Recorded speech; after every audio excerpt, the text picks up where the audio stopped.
Simula ngayong araw na ito, no gift card, no ride na sa mga EDSA bus carousel. Ilang mga commuter umangal. Parang mga gago nga.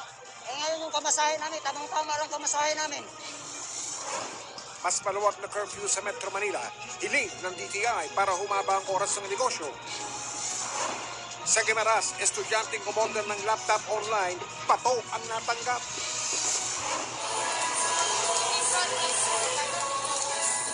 Physical distancing hindi na nasunod sa motorcade ng patron sa Cabuyao, Laguna.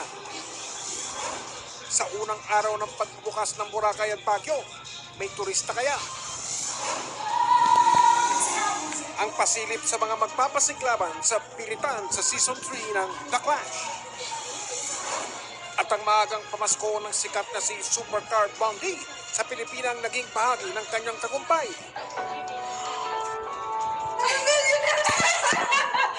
So this is... Oh my goodness!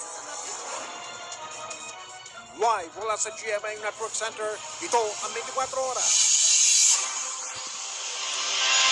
Magandang gabi po, Luzon, Visayas at Mindanao. Nagseros. Estudyanteng umorder ng laptop, pato ang natanggap. At ang sikreto ni Paolo Contis para ika nga'y maging fit and healthy, tututukan natin dito sa 24 oras. Kilalanin ang mag-asawang kahit hirap sa buhay, tuloy sa pagsagip sa mga abandonadong aso.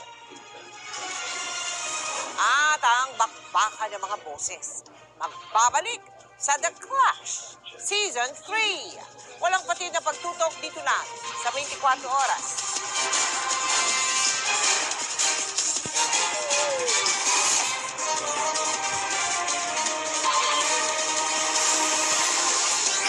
Ako si Mike Enriquez, buong puso para sa Pilipino.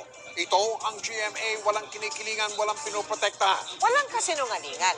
Serbisyong totoo lamang. At dahil hindi natutulog ang balita, Nakatutok kami 24 oras.